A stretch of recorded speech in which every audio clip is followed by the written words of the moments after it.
buenas tardes, nosotros somos el grupo número 6 y está conformado por Joel Rodríguez, Gabriela Sánchez y una servidora, Ibelka Sánchez. Nosotros le estaremos exponiendo el costo del capital.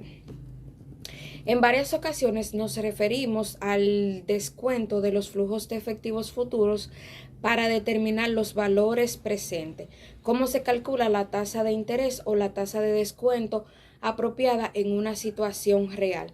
Suponga que un joven médico queda inhabilitado para practicar la medicina debido a un accidente automovilístico que tuvo en el último año de su internado. Los tribunales determinaron que éste podría haber ganado $100,000 anuales durante los próximos 30 años. ¿Cuál es el valor presente de estos flujos de ingreso?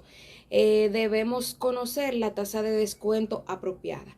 Si utilizamos un 10%, sería $942,700 y si aplicamos un 5%, sería $1,537,300, lo que pone de manifiesto que está en juego más de $500,000. En el ambiente de las finanzas corporativas, la situación más probable es que la inversión se haga el día de hoy, ya que promete una serie de flujos de efectivos en el futuro, por lo cual se requiere conocer la tasa de descuento apropiada. Primero, debemos observar que si invertimos dinero para recibir beneficios en el futuro, debemos de estar absolutamente seguros de que ganaremos por lo menos lo que nos cuesta adquirir los fondos para la inversión, lo cual en esencia es el rendimiento mínimo aceptable. Si los fondos le cuestan a la empresa un 10%, todos los proyectos deben ser probados para asegurarse de que al menos ganaremos un 10%. Al usar esta cifra como la tasa de descuento, podremos determinar si hemos ganado el costo financiero que resulta de realizar las operaciones del negocio. ¿Cómo determina la empresa el costo de sus fondos o más bien el costo de capital?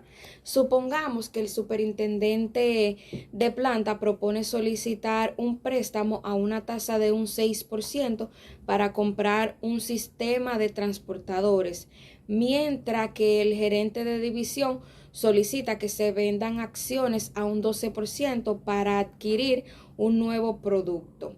¿No sería imprudente juzgar solo cada inversión en razón de las fuentes específicas de financiamiento a lo que se recurrió para llevarla a la práctica, sino que esto también provocaría decisiones contradictorias a la hora de elegir las inversiones? Por ejemplo, imagine que un sistema de transportadores que ofrece un rendimiento de un 8% a una tasa de un 6% y que la evaluación de un nuevo producto que ofrece un rendimiento de un 11% estaría financiado en acciones comunes de un 12%. Si los proyectos y su financiamiento son comparados de esta manera, debería aceptar el proyecto que ofrezca el rendimiento más bajo y descartar el que ofrece un retorno mayor. En realidad, si las acciones y las deudas fueran vendidas en proporciones iguales, el costo del financiamiento sería de un 9%, la mitad del 6% y la otra mitad de las acciones de un 12%. Con un costo promedio del financiamiento del 9%, ahora rechazaríamos el sistema de transportadores con una tasa de un 8% y aceptaríamos el nuevo producto con un rendimiento de un 11%. Esto sería la decisión más racional y coherente. Aunque una inversión financiada con una deuda de costo bajo podría parecer aceptable a primera vista, emplear deuda podría incrementar el riesgo general de la empresa y a la larga ocasionar que todas las formas de financiamiento fuesen más costosas. Cada proyecto debe ser medido en razón de los costos totales de los fondos de la empresa. Sería más fácil comprender cómo se determina el costo de capital si analizamos la estructura de capital de una empresa hipotética, como es el caso de Baker's Corporation, la cual se presenta en la siguiente tabla. Observe que primero se muestran los costos de las fuentes individuales de financiamiento, después está el impuesto, luego se ponderan los pesos de cada una de esas fuentes y por último se determina el promedio ponderado del costo. Los costos que se consideran son aquellos relacionados con los nuevos fondos que se usarán para el financiamiento futuro en el lugar de los costos históricos. Cada elemento de la estructura de capital lleva asociado un costo explícito o costo de oportunidad que en lo sucesivo denotaremos con el símbolo K. Si entendiéramos cómo se fija el precio de un valor, no tendríamos mayor problema para determinar su costo. Los cálculos que requiere el costo de capital no son tan difíciles de realizar. Los costos de las deudas se miden por medio de la tasa de interés o rendimientos que se paga a los tenedores de bono.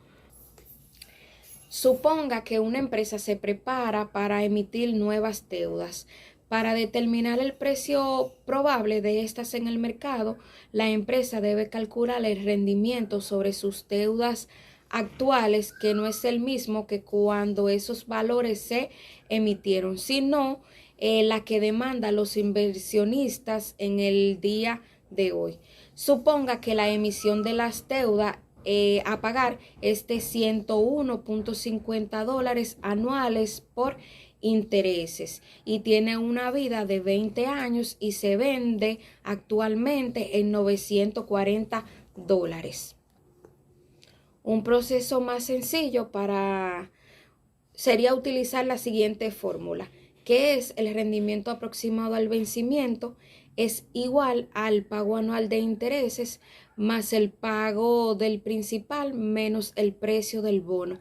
Esto sobre el número de años al vencimiento y luego dividimos este resultado sobre el resultado del 0.6 por el precio del bono más el 0.4 por el pago del principal. Aquí le dejo un pequeño ejemplo.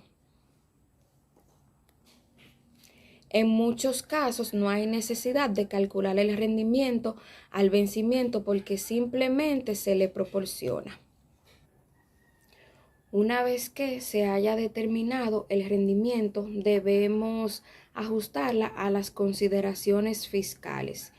El rendimiento al vencimiento indica la cantidad que una corporación tiene que pagar antes de impuestos. Sin embargo, tenga presente que el pago de intereses sobre las deudas es un gasto fiscalmente deducible, debido a que los intereses son fiscalmente deducibles. Su verdadero costo es inferior al costo pactado porque el gobierno absorbe una parte del costo al permitir que la empresa pague menos impuestos. En realidad, el costo de la deuda después de impuesto es el rendimiento al vencimiento multiplicado por 1 menos la tasa fiscal. Cuando utilizamos la fórmula del rendimiento aproximado al vencimiento, determinamos que el rendimiento actual de las deudas era de un 10.84%. Supongamos que las nuevas deudas se pueden emitir a la misma tasa vigente en el mercado y que la empresa paga un impuesto de un 35%, una tasa agradable con la que es fácil trabajar. Al aplicar el factor de ajuste fiscal, el costo de la deuda después del impuesto será de un 7.05%. Para esto utilizaremos la siguiente fórmula, que es el costo de la deuda es igual al rendimiento por 1 menos la tasa fiscal. Aquí tenemos un pequeño ejemplo. Saludos, yo soy Gabriela Sánchez y les estaré hablando sobre los costos de las acciones preferentes y comunes, el costo de las utilidades retenidas y de las nuevas acciones comunes. El costo de las acciones preferentes. El costo de estas acciones es similar al costo de las deudas porque se realiza un pago anual constante, pero es distinto porque no hay fecha de vencimiento en la cual se debe hacer el pago del principal. Determinar el rendimiento sobre las acciones preferentes es más sencillo que establecer el rendimiento sobre las deudas. Lo único que se debe hacer es dividir el dividendo anual entre el precio actual. El resultado representa la tasa de rendimiento para los accionistas preferentes, así como el costo anual para la corporación por la emisión de acciones preferentes. Se debe resaltar ligeramente que este procedimiento debe ser alterado y dividir el pago de dividendos entre el precio neto o los réditos que recibe la empresa. En razón de que una nueva acción preferente de la emisión tiene un costo de venta, los réditos para la empresa son iguales al precio de venta en el mercado menos el costo de explotación. Como el dividendo de las acciones preferentes no es un gasto deducible de impuestos, no existe un ajuste fiscal. El costo de las acciones comunes. Determinar este costo dentro de la estructura de capital es una tarea un tanto complicada. El costo del desembolso es el pago del dividendo, pero es prudente suponer que el porcentaje del costo de las acciones comunes es simplemente el dividendo del año actual dividido entre el precio de mercado. Bueno, si adoptamos tal enfoque, en enero del 2010, el costo de las acciones comunes de algunas compañías estadounidenses sería de 1.3%, 1.7%, 2.2% y 2.7%. Si supusiéramos que el costo de las nuevas acciones comunes son tan bajos, las empresas no tendrían la necesidad de emitir otros valores y podrían diferenciar y financiar de forma rentable proyectos que solo produjeran 1 o 2%. Entonces, para determinar el costo de las acciones comunes, la empresa debe ser sensible al precio y al rendimiento que esperan los accionistas actuales y futuros. Un enfoque adecuado consiste en elaborar un modelo para evaluar las acciones comunes y extraer de ese modelo la fórmula de rendimiento esperado sobre las acciones comunes, que es la siguiente. La tasa de rendimiento esperada es igual al dividendo al final del primer año dividido entre el precio de la acción del día de hoy más una tasa de crecimiento constante. Aunque la tasa de crecimiento se aplica básicamente a los dividendos, también suponemos que se aplica a las utilidades y al precio de las acciones a largo plazo. El costo de las utilidades retenidas. Un proveedor de capital común es el comprador de las nuevas acciones de capital común, pero esa no es la única fuente de financiamiento. En el caso de muchas corporaciones, la fuente más importante de capital propio o de capital contable está en las utilidades retenidas, que es una fuente interna de fondos. Las utilidades retenidas acumuladas representan los resultados de ejercicios anteriores y actuales de la empresa, menos los dividendos distribuidos con anterioridad. Por ley, las utilidades retenidas pertenecen a los accionistas actuales. Estos se pueden pagar a los accionistas actuales en forma de dividendos o se pueden reinvertir en la empresa. Cuando estos fondos actuales son retenidos en la empresa para su reinversión, estos representan una fuente de capital contable que es suministrada por los accionistas existentes. Sin embargo, no debemos considerar que estos son gratis, pues estos representan un costo de oportunidad. El costo de las nuevas acciones comunes. Si emitimos nuevas acciones comunes, debemos obtener un rendimiento ligeramente superior a la tasa de rendimiento esperada por los accionistas actuales. El rendimiento más alto es necesario para cubrir los costos de emisión de los nuevos valores. Es decir, vamos a suponer que el rendimiento requerido por los accionistas actuales es de un 12% y que las acciones se cotizan entre el público inversionista a un precio de $40.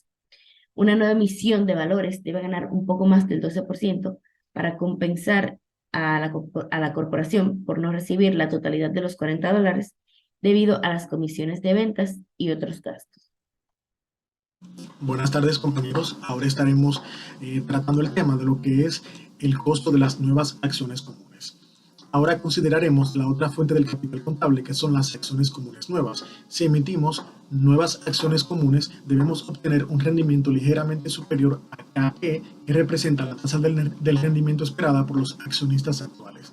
El rendimiento más alto es necesario para cubrir los costos de emisión por los nuevos valores. Suponga que el rendimiento requerido por los accionistas actuales de la empresa es de un 12% y que las acciones se cotizan entre el público inversionista a $40. Una nueva emisión de valores debe generar un poco más de un 12% para compensar a la corporación por no recibir la totalidad de los $40 debido a las comisiones de ventas y otros gastos. Estructura óptima del capital. Ponderación de los costos. Una vez establecidas las técnicas para calcular el costo de los diversos elementos de la estructura de capital, ahora explicaremos los métodos para asignar pesos a estos costos. Trataremos de ponderar los componentes del capital de acuerdo con nuestro deseo para obtener el costo mínimo total del capital. Esto representa una estructura óptima del capital. Para propósitos de esta explicación reproduciremos la tabla 11.1 que representa el costo del capital de la empresa Baker Corporation. ¿Cómo decide la empresa cuáles son los pesos indicados para el financiamiento por deudas, acciones preferentes y acciones comunes? Aunque las deudas son la forma más económica de financiamiento, solo se debe utilizar dentro de límites razonables. En el ejemplo de la empresa Baker Corporation, las deudas tenían un costo de un 7.05% después de impuestos, mientras que otras fuentes de financiamiento costaban por lo menos un 10.94%. ¿Por qué no usar más deudas? La respuesta es que su uso más allá de un punto razonable podría incrementar enormemente el riesgo financiero de la empresa y por ello llevar a elevar los costos de todas las fuentes del financiamiento. La empresa puede reducir inicialmente el promedio ponderado del costo del capital con el financiamiento por medio de deudas, pero más allá del plan B. El uso continuo de esta pierde su atractivo e incrementa de manera considerable los costos de las fuentes de financiamiento. La teoría tradicional sostiene que existe una curva del costo del capital en forma de U de la utilización de las deudas por parte de la empresa, como se ilustra en la figura 11.1. En este ejemplo, la estructura óptima del capital se representa en una razón de activos de un 40%. Casi todas las empresas pueden usar entre un 30 y un 50% de deudas en su estructura de capital sin exceder las normas pactadas por los acreedores e inversionistas. Sin embargo, debemos marcar la diferencia entre las empresas que tienen un negocio de alto riesgo y de bajo riesgo. Una empresa que crece en una industria razonablemente estable se puede dar el lujo de absorber más deudas que sus contrapartes en industrias cíclicas. En la tabla 11.3 se presentan ejemplos de cómo usan las deudas algunas compañías de diversas industrias. Por lo general, para determinar la mezcla de capital adecuada, la empresa empieza por su estructura de capital actual y determina si su posición actual es óptima. Si no es así, el financiamiento subyacente debe llevar a la empresa hacia una mezcla que considere la más deseable. Solo se debe considerar los costos del nuevo financiamiento o de los incrementos de este. Toma de decisiones sobre adquisiciones de capital e inversiones. Hasta aquí hemos explicado los diversos costos del capital financiero y la estructura óptima de capital. El capital financiero, como bien habrá supuesto, está compuesto por bonos, acciones preferentes y capital común. Estas formas de capital financiero aparecen en el balance general de la compañía bajo los rubros de pasivo y capital contable. El dinero que se obtiene de la venta de estos valores y de la retención de las utilidades se invierte en bienes de capital que la empresa, esto tanto los activos fijos constituidos por planta y equipo. Por lo general, los fondos a largo plazo suelen invertirse en activos fijos, con varias mezclas para el financiamiento de activos posibles durante el ciclo de negocios. Obviamente, la empresa quiere conseguir todo el financiamiento necesario al costo más bajo. Esto significa vender acciones comunes cuando los precios están relativamente altos para minimizar el costo del capital. El administrador financiero también quiere vender deudas a tasas de interés bajas. Como existen las deudas a largo y a corto plazo, el administrador debe saber cómo se mueven las tasas de interés durante el ciclo de negocios, así como cuándo usar deudas a corto plazo y también cómo saber usarlas a largo plazo. Una empresa tiene que encontrar un equilibrio entre la deuda y el capital contable para lograr el costo mínimo capital, aun cuando hemos explicado cómo se minimiza el costo general de capital, con una sola razón de deuda a capital contable. En realidad, las empresas operan dentro de un rango considerable de deuda de capital contable antes de penalizarse con un costo total más alto debido al incremento del riesgo. En la figura 11.2 se muestra la curva teórica de costo de capital en 3 puntos diferentes. A medida que nos desplazamos del periodo T al periodo T2, las tasas de interés bajan y los precios de las acciones suben y ocasionan un cambio descendiente en K sub A. Esta gráfica esclarece 2 puntos básicos. Uno, que la empresa desea mantener su razón de deuda a activos entre X y Y a lo largo del eje inferior de todo el momento, porque este es el área más baja en cada una de las 3 curvas. Y 2, a la empresa le gustaría financiar las necesidades a largo plazo en el periodo T+2, en lugar de hacerlo en los otros dos periodos, porque los costos totales alcanzan sus niveles más bajos durante este marco de tiempo. Las corporaciones tienen cierto margen de maniobra en los mercados de dinero y de capitales, y no es raro que la razón de deuda a capital contable fluctúe entre X y Y en el curso del ciclo de negocios. La empresa está en el punto Y, no goza de flexibilidad para incrementar su razón de deuda a activos sin incurrir en la sanción de costos de capital más altos. Costo de capital en la decisión de presupuesto de capital. El costo de capital actual de cada fuente de financiamiento es importante. Se deben tomar decisiones de presupuesto de capital. Los costos históricos de los financiamientos pasados podrían tener que ver un poco más con los costos actuales frente a lo cual debemos medir los rendimientos presentes. Cuando una empresa desea reunir nuevo capital financiero, aprovechará las diversas fuentes de financiamiento a lo largo de un periodo razonable. Independientemente de la fuente propia de fondos que la compañía use para la compra de un activo, la tasa de rendimiento esperada o tasa de descuento será el promedio ponderado del costo del capital. En tanto que la compañía gane el costo de capital, el valor de sus acciones comunes se mantendrá igual o aumentará, porque las expectativas de los accionistas han quedado satisfechas. Por ejemplo, suponga que Baker Corporation considera la posibilidad de invertir en 8 proyectos de rendimiento y los costos se muestran en la tabla 11.4. Los proyectos que se presentan en esta tabla se pueden ver de forma gráfica y fusionarse con el promedio ponderado del costo de capital para tomar una decisión respecto al presupuesto de capital, como se indica en la figura 11.3.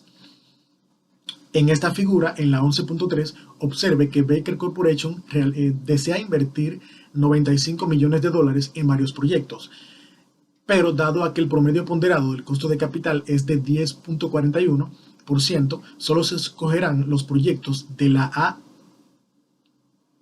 a la E, o $50 millones en nuevas inversiones. Si eligiera los activos F, G y H, el valor de mercado de sus acciones comunes probablemente bajaría, porque esos proyectos no generan un rendimiento igual a los costos totales de obtener los fondos. El uso del promedio ponderado del costo de capital supone que Baker Corporation está en un intervalo óptimo de su estructura de capital. Nada garantiza a Baker Corporation que su costo de capital permanezca constante para obtener tanto dinero como desee, a pesar de que mantenga una estructura de capital determinada. Si necesita una gran cantidad de financiamiento, el mercado podría demandarle un costo más alto por cada monto que solicite. El asunto es análogo. En caso de que usted recurra a sus parientes y amigos para reunir fondos para una inversión a una tasa de un 10%, cuando haya agotado la capacidad de préstamo o de inversión de sus personas más cercanas, usted tendría que recurrir a otras fuentes y el costo marginal de su capital aumentaría. Como contexto para esta explicación, presentamos de nueva cuenta la tabla del costo de capital de Baker Corporation. Para explicar el concepto de costo marginal de capital aplicado a la empresa, es preciso repasar el carácter de su estructura de capital. Observe que el 60% de su estructura de capital representa el capital contable. El capital contable está representado por las utilidades retenidas. Se supone que el 60% es la cantidad de capital contable que la empresa debe mantener para conservar un equilibrio entre los valores de renta fijo y los valores de sus acciones. Sin embargo, el capital contable en forma de utilidades retenidas no puede crecer de manera indefinida a medida que se expanden las necesidades de capital de la empresa. Las utilidades retenidas se limitan a la cantidad de utilidades anteriores y presentes que la empresa puede reorientar a sus proyectos de inversión. Supongamos que Baker Corporation tiene 23.400 millones de dólares de utilidades retenidas disponibles para una inversión. Dado que las utilidades retenidas deben representar un 60% de la estructura de capital, existe un nivel adecuado de utilidades retenidas para apoyar una estructura de capital hasta un máximo de un 39 millones de dólares. De manera más formal decimos que después de que se obtienen los primeros 39 millones de dólares de capital, ya no habrá utilidades retenidas disponibles para proporcionar 60% de la disposición de capital contable en la estructura del capital. Sin embargo, los prestamistas y los inversionistas mantendrán su exigencia de que el 60% de la estructura de capital esté en forma de capital común. Por lo tanto, las nuevas acciones comunes reemplazarán a las utilidades retenidas para proporcionar el componente del 60% del capital común de la empresa. Es decir, después de 39 millones de dólares, el capital común estará en forma de nuevo capital común, en lugar de las utilidades retenidas. En el lado izquierdo de la tabla 11.5 encontramos el costo del capital original que analizamos en todo el capítulo, que corresponde a 39 millones de dólares. Después de esta cantidad, el concepto del costo marginal de capital adquiere importancia. De ahí los costos del capital ascienden, como se muestra en el lado derecho de la tabla. KM sub C, que aparece en la parte inferior de la sección derecha de la tabla, representa el costo marginal del capital, el cual es de un 10.77%, después de los 39 millones de dólares. El significado de KM sub C es básicamente el mismo que K sub A. Ambos representan el costo del capital, pero el subíndice más costoso que las utilidades retenidas debido al costo de la flotación. El costo de la flotación es de $4 y el costo de las nuevas acciones comunes es de 12.60%. Este es más alto que el costo del 12% de las utilidades retenidas que hemos utilizado y ocasiona un incremento en el costo del capital, en el costo marginal del capital. Para llevar el ejemplo un poco más lejos, supondremos que el costo de la deuda es de un 7.05%. Se aplica a los primeros 15 millones de dólares de deuda que tiene la empresa. Después de este punto, el costo de la deuda después de impuestos subirá a un 8.60%. Como la deuda representa el 30% de la estructura de capital de Baker Corporation, puede usar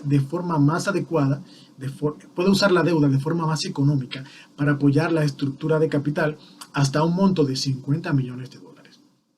Esta cifra se deriva mediante la fórmula 11.9.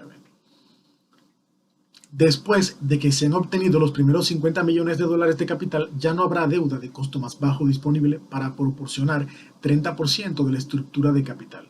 A partir de los 50 millones de dólares, el financiamiento total, el costo de la deuda después de impuestos aumentará al nivel especificado del 8.60%.